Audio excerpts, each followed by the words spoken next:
Welcome to SAT TV News. I am Larry LaRocque, your presenter. In our top stories, Chief Executive Officer of Daspa Defense CIT Airways. Jamaican cops to investigate St. Lucia police. Iran reaches nuclear deal with world powers. Now what? And in sports, West Indies defeat India by 2 wickets. Details of these will follow.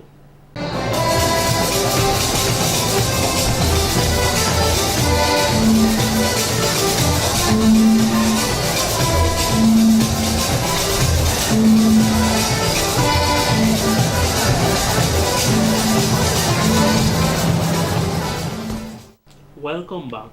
After a week-long session on Friday, November 22nd, the emergency care and treatment training concluded with a small closing ceremony at the Office of Disaster Management in Jimit. This is the second program of its kind conducted in collaboration with the Ministry of Health and the Pan American Health Organization, PAHO. Chief Fire Officer Josiah Dupuy says he is elated that the Fire and Ambulance Division has been the target of this program. This second ECAT program further increases our capacity to respond to disasters and emergencies.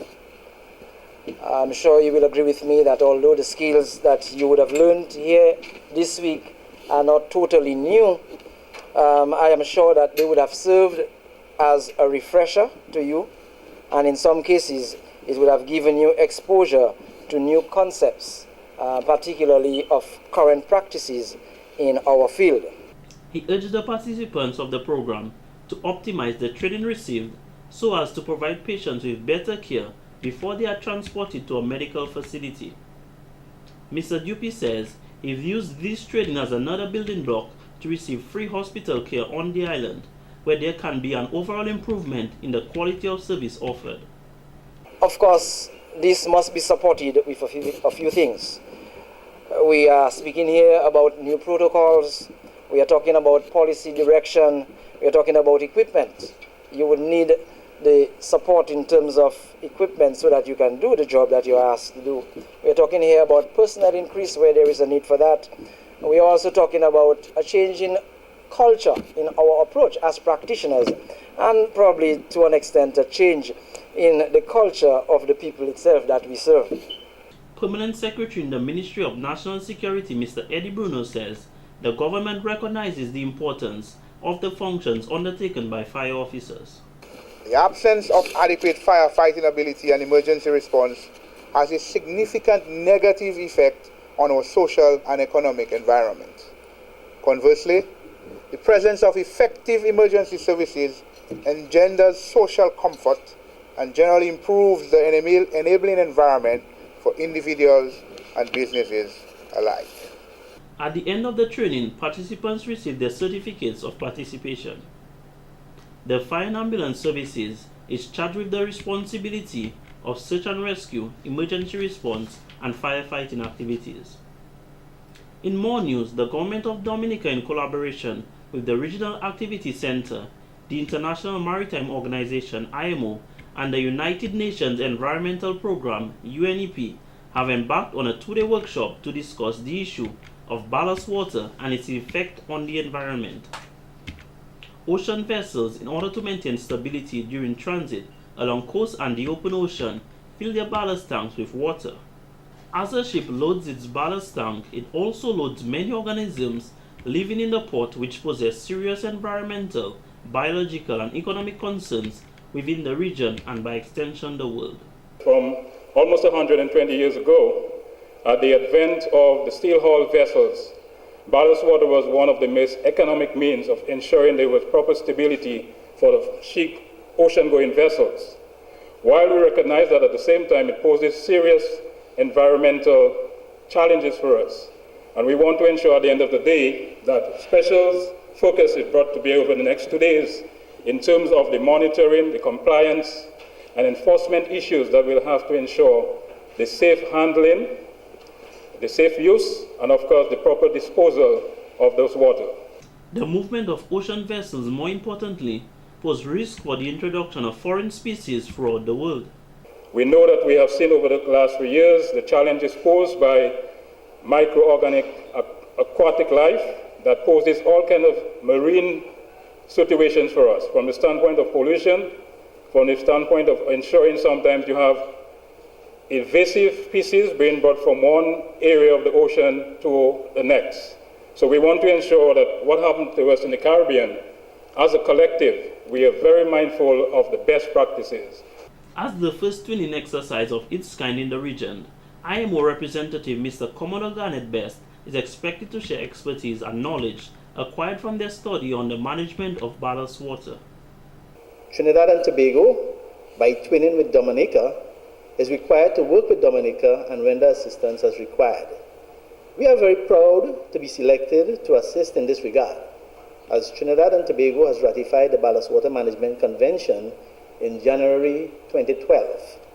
And we have also completed 4 consultancies dealing with 1, a draft ballast water status assessment for Trinidad and Tobago, 2, a draft national economic assessment, 3, the legal review as it relates to the implementation of the Ballast Water Management Convention, and 4, the national strategy and action plan for Trinidad and Tobago as it relates to the convention.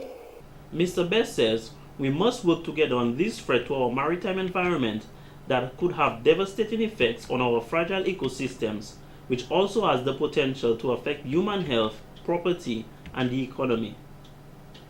Honorable Raymond Blackmore, Minister for Public Works, Energy and Ports, explained that Dominica will continue to adhere to the requisite protocols and international standards that will further protect our maritime life.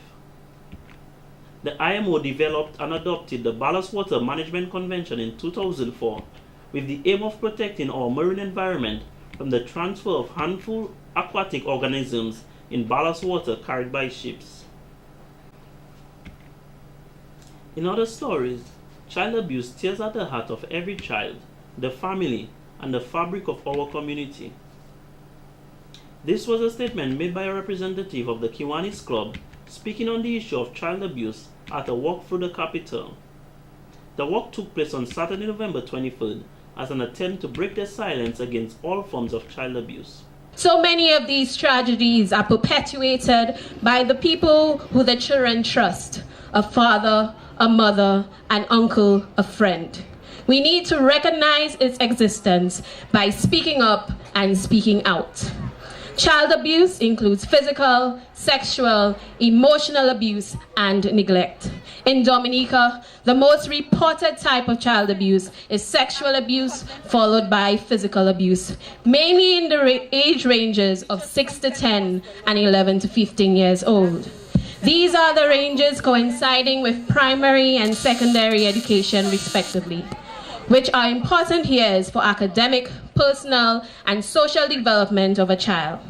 Every child should have the right to love and protection, access to education, the right to participate in community, and the right to play without the fear of violence. We need to return to the days of community, she noted, when we were our brother's keepers. As a community, it is our responsibility to protect our children and young people by reporting child abuse. We all need to ensure adults take up their positions as role models, as too often we accuse young people of being delinquent, but we must nurture them to take advantage of opportunities created for them, she added.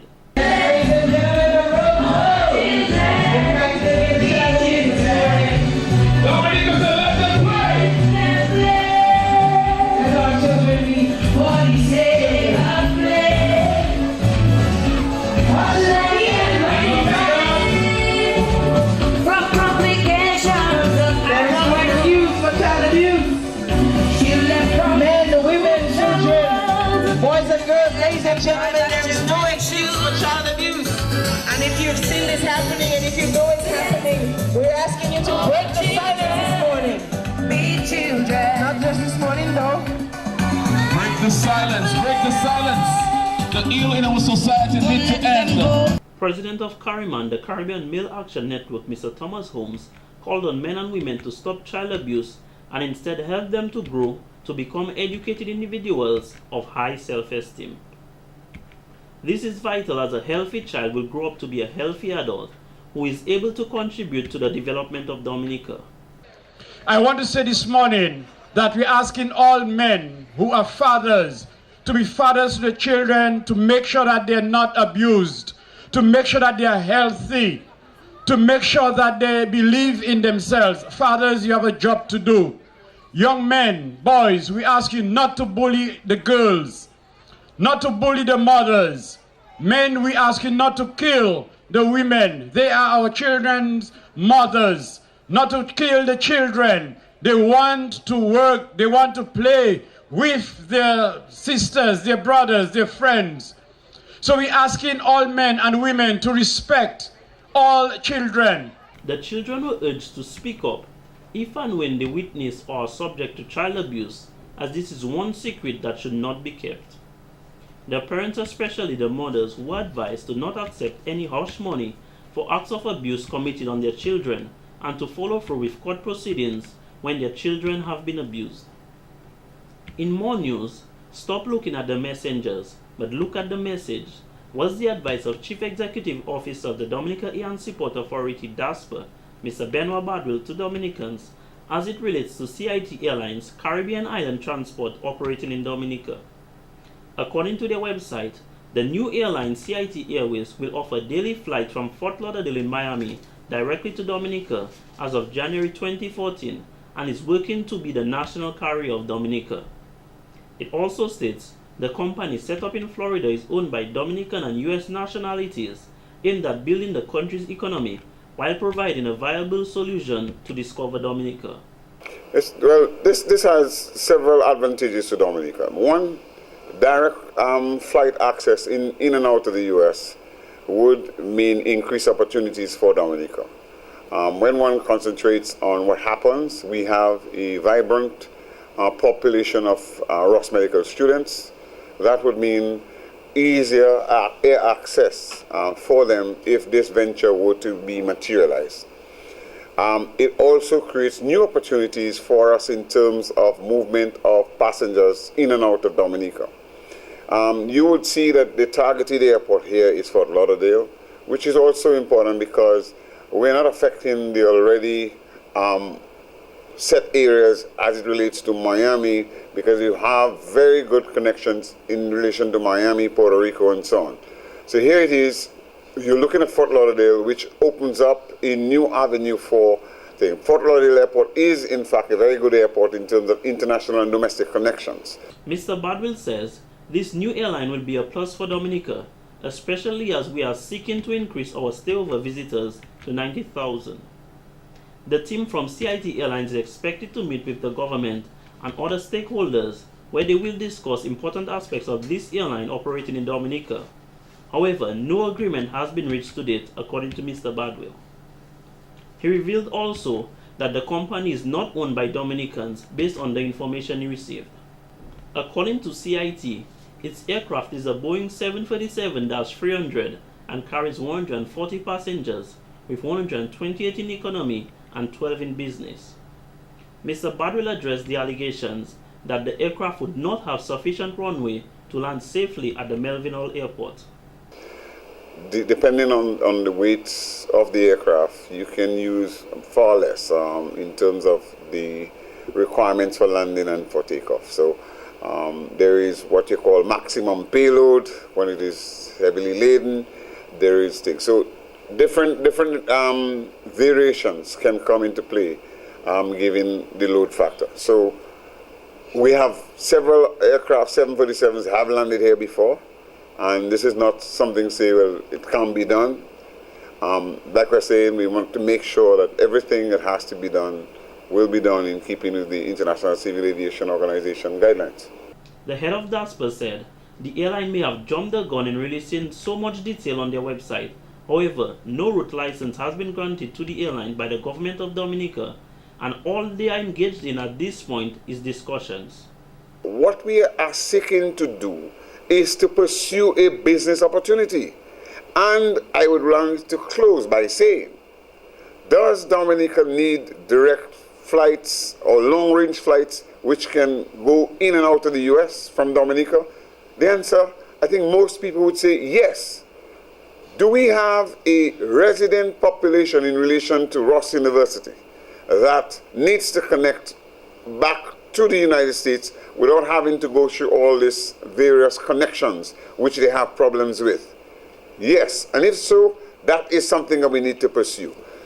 In terms of moving more persons in and out of Dominica to improve the tourism visitor count into Dominica, then we need to open new horizons. And in so doing, if given the current capability of Melvin Hall Airport, we are able to do so, then we need to pursue that opportunity. In other news, the Dominican National Council of Women held their 26th annual general meeting, guided by the theme, Empowering Dominican Women Through Education and Economic Activities, on Monday, November 25th.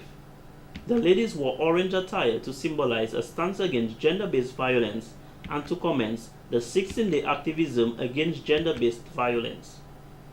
The activism began today, November 25th, and will end on December 10th, also celebrated as Human Rights Day. And in Dominica, we highlight the tragic consequences of gender-based violence and to educate everyone on the destructive and criminal behaviors. Activities include visiting schools, community outreach, panel discussion, carrying out live by 3 radio stations, and giving community-based activities. The annual executive report was presented, detailing all the activities of the council. We have worked and submitted numerous press releases, and various comments have come across, and we have attended press conferences with other partners, including Carryman and the Bureau of Gender Affairs. We have provided venue for other organizations. We have focus group meetings, and we have developed a draft policy on a financial plan. Director of the Bureau of Gender Affairs, Ms. Rosie Brown, encouraged members to continue their work as it is important in recognizing women's rights. You at this time need to even do more to ensure that your concerns continue to be represented in the limelight. I heard mention was made by the president of CEDAW. Well, I can tell you that the fact that there is a CEDAW, that is Convention on the Elimination of All Forms of Discrimination Against Women, is not just there by just anyhow. It is there because it has been recognized that the concerns of women have not always taken the front page. But not only that, that women could suffer lots of discrimination. And that has to do with concerns of gender-based violence.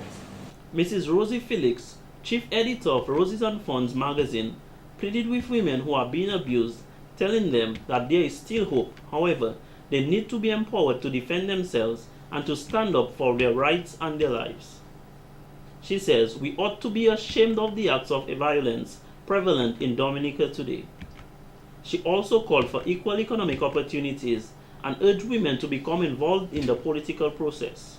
Politics is the art of influencing the allocation of resources and decisions.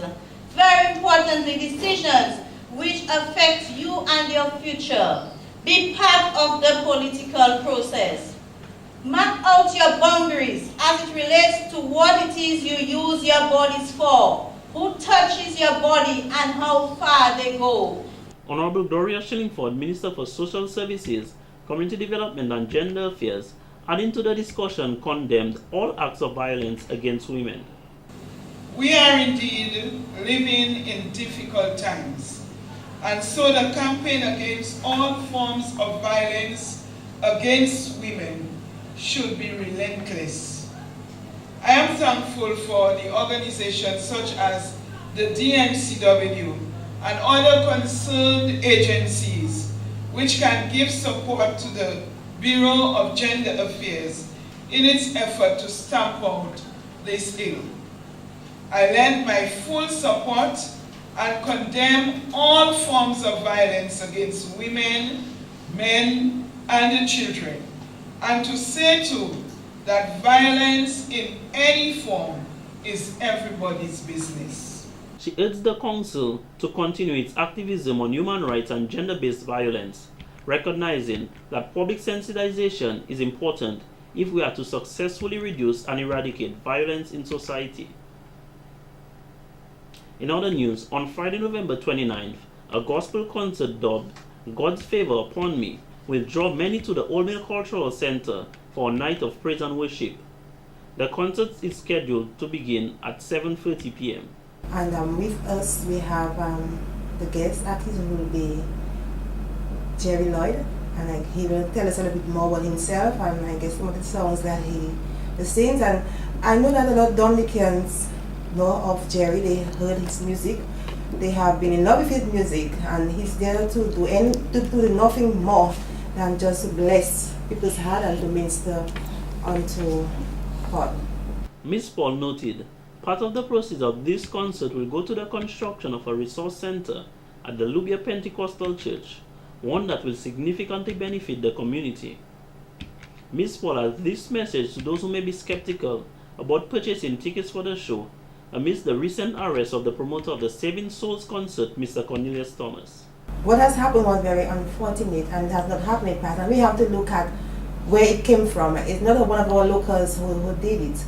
And Jerry is on island, and this interview will help persons to understand that yes, he is on island, so the concert will be happening. So we are asking persons to not be discouraged, but I just see this as a timely event to help us understand that God is still in control, irrespective of what the enemy tries. Mr. Jerry Lloyd says Dominicans will be in for good praise and worship with a combination of his old and new school gospel songs, those his fans have grown to love. They will also be musically graced with the rare opportunity to listen to some of his new songs from his upcoming album entitled Sing, Rejoice, Praise, Testify, which is near completion. In describing his journey in the gospel industry, he said it has been an uphill battle. I was privileged to stand in the position of a pioneer in a number of aspects of gospel music. For one thing, I was, as far as I know, probably the first artist to have been on TV in Dominica with gospel music. I would probably have been the first recorded artist in gospel in Dominica, thanks to a gentleman that I met again yesterday, Ken Robinson, who offered me the opportunity when I was a whole lot younger. And since then, it's been a process of growth and development through the experiences and training and learning and getting amongst other people of the same craft who have also helped to bolster and push me forward in that department. Just one more thing. It has also afforded me the opportunity to train, groom, and mentor others who have come up in the same line, and it's a real joy and privilege to have and see that. The musician noted he is currently preparing for a regional and international tour to bless others with his music. It's going to be a wonderful night, a wonderful event. Dominicans, I am sure, will know and remember that through the course of time, when we have done public events here in Dominica, we have kept the standard to excellence, and it has been a means of upliftment for all who have come. This will be no different. We expect things to be even bigger and even better. So come on one, come on all. God's favor upon me. November 29th at the Old Mill Cultural Center. It's going to be a wonderful time and event together. And please, plan to show up on time, because we are starting on time. Tickets can be purchased at the CLC bookstore at the cost of $20 for standing and $25 for sitting, or by calling Miss Paul on telephone number 276-0408. Mon copain qui l'aime moi, c'est mon caille moi. Mon qui ka vini, fait tout bitin et puis moi. Yo oui mais moi, mais derrière moi, yo ka mal parler moi. On seul bitin moi connaître. Mon ka toujours dit comme moi, yo pas ça choy moi. I'll give you the rest when you get there. And in court news, Hunger now has Marvin John of Salisbury owing the court $200 for stealing a chocolate bar valued at $3.99. On 18th November 2013, John entered Save-A-Lot supermarket on the riverbank in Roseau and stole a Milky Way chocolate bar, placed it in his right front pocket, and walked right past the cashier. He told the security officer who questioned him on his actions that he had smoked a lot and he was hungry, so he took the chocolate bar. In court on Thursday, November 21st, 2013, John apologized to Magistrate Candia George for his actions. John was reprimanded by Magistrate George and was warned to stay away from drugs. The $200 fine must be paid by 31st December 2013, or in default, John will spend 1 month in prison. In related news, Ricky Canoville of Bells was ordered to pay $500 by 31st December 2013 for possession of cannabis. On 19th November 2013, Canoville was detained by security officers at the Woodbridge Bay port after cannabis was found in a matches box he had in his possession while going through the security checkpoint. Failure to pay the fine by the stipulated date will land Canoville in prison for 1 month.